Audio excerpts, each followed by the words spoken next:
Hey everybody, it's Erin and Amy. We're Ruby Ambassadors with Plexus, and we're bringing you our part 4 to our 5-part series on why to go silver. So we are going to talk today about what to do aside from posting about Plexus, okay? So some of you, when you post, you're going to get a big response.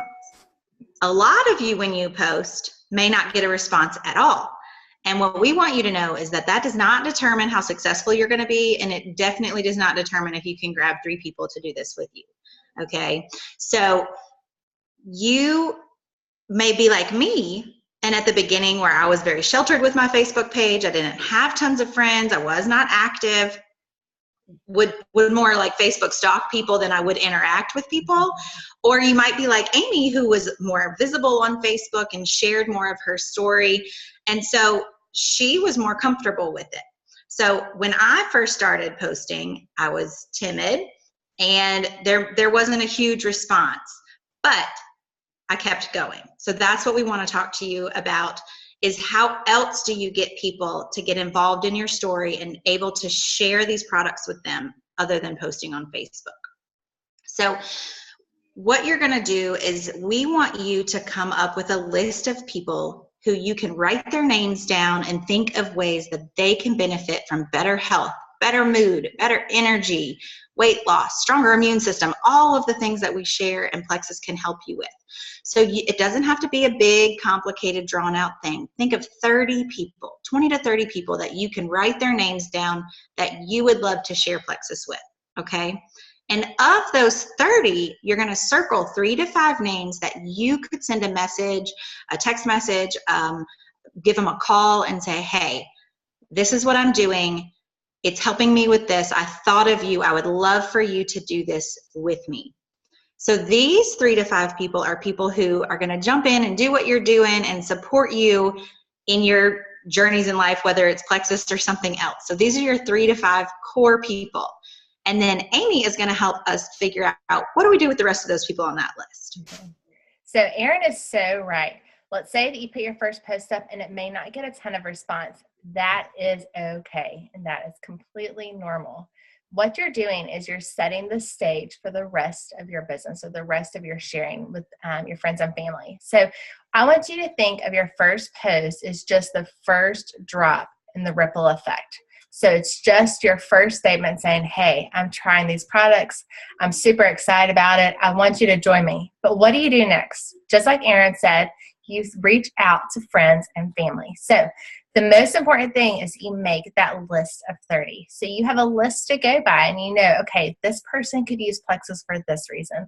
This person could use it for that reason. And you're going to use that list to create your messages. So the most important thing that I want you to remember when you're reaching out, when you're messaging, is to try to make this as conversational as possible.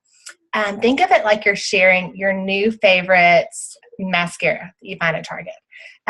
You just like you pick up your phone and call your friend and be like, girl, I found this new mascara. It's awesome. Makes my eyelashes super long. I'm loving it. You should try it too. It's the same thing with Plexus. What you're going to do is you're going to message them and say, hey, I am so excited. I had to share this with you. I was feeling exhausted. I was having headaches. I was eating sugar all the time. And I found this new product that's really helped me. It's called Plexus. Have you heard of it? Period. That's it. You want to keep it super short and super simple. And you want to end with a question. Now, I want you to take this advice from me, because in the beginning, this is when I started, probably Erin did this as well. We would throw up Plexus information. I would give my whole life story about all of these things that happened in my life and in my health journey that led me to this moment where I started Plexus. Newsflash, people don't want to hear all that. People do not want to read all of that. I don't know if you're like me, but when I get like a really long text message or a Facebook message or even like a voice message, I tend to avoid listening to it or reading it because it is so long. So keep it short and simple and sweet. Make it easy for them to read. Make it easy for them to respond to. The less information you give at the beginning, the better. You're just wanting to start that conversation. That is the goal of your first message.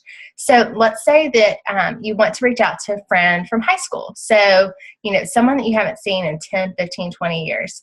You don't have like a super close relationship with them, but you still want to reach out to them because you think they would either love the products or they would love the business. So you could say something like, hey, I know that I haven't seen you in forever. I hope you're doing great. I have been struggling with X, Y, and Z over the past few years. I know you're a young mom too, so I want to reach out and just share this with you. Have you ever heard of Plexus before? Period. Again, you're just starting the conversation. You're opening it up. You're asking the question. You're just engaging with somebody. Again, just like you would if you're sharing your favorite restaurant or new makeup or cleaning, supply, whatever it is, you're just sharing.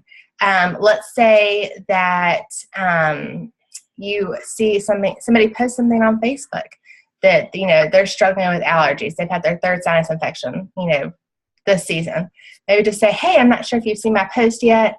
I thought about you the other day when I came across this article about probiotics and, sinus health or allergies. Have you ever heard of Plexus before? Super simple. You're making the connection. The goal is to start an engaging conversation. So let's say that somebody does respond back to that. They're like, oh no, I've never heard of that before. Tell me more. Okay, when you get that message, our tendency is to kind of panic a little bit or to give them too much information. To be like, this is our triplex. It does da-da-da-da-da-da, and go on and on and on. Avoid doing that. What I want you to do is ask them back a question and say, okay, what interests you most about these products? That gives you a direction to take the conversation. So they may be interested in weight loss. Well, if they're interested in weight loss, you're going to recommend a certain number of products. If they're interested in just overall gut health, your products are going to look different. And it just helps you decide which way you're going to steer the conversation. And at this point, this is where you bring in your third party. So if I had someone that says, yes, I'm interested, tell me more, I would bring in Abby. Say, Abby, I've got this girl that's interested in the product. She's interested in losing weight.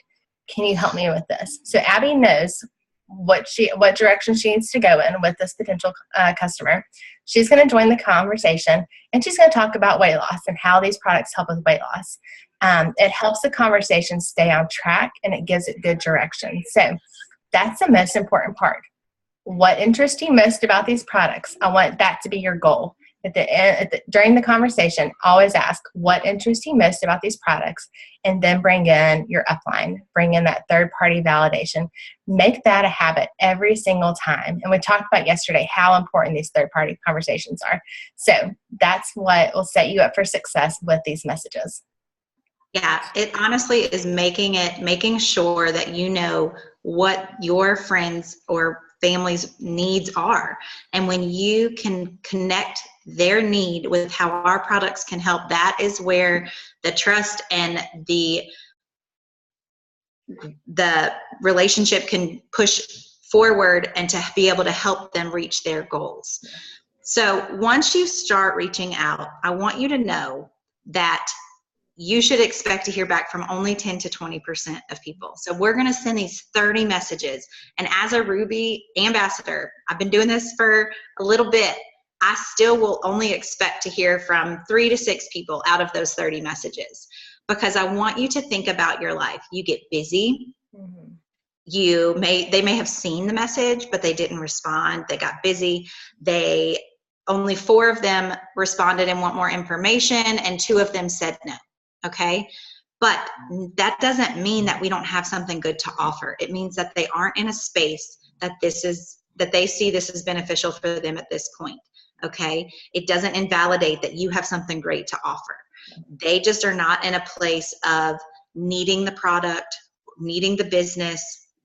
They are not in a place where they can respond right away, and then they forget. Because I know that I have friends that I buy things from that they'll be like, hey, you were supposed to order 4 days ago. I was like, oh, whoops.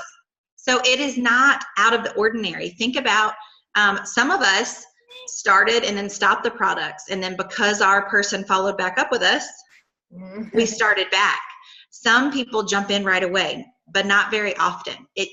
Through statistics, people take 8 to 11 exposures and conversations before they're willing to try something new. So it is not uncommon for you to talk to people, to send and reach out But when they're ready, if you continue to talk to that person, they're going to remember you and want to be with you because they know you care about what their needs are. Okay. So 10 to 20%. If you send 30 messages and you get 3 people that want to talk to you, it's awesome. And if you don't, that's not uncommon either. So just keep pushing forward. The more no's you get, the closer you are to someone saying yes, because it means you're still reaching out. So that is what we're going to be doing today. And tomorrow we're going to talk about some of those fears that we have when we start sending these messages. Thanks for tuning in. And we'll see you tomorrow. Bye.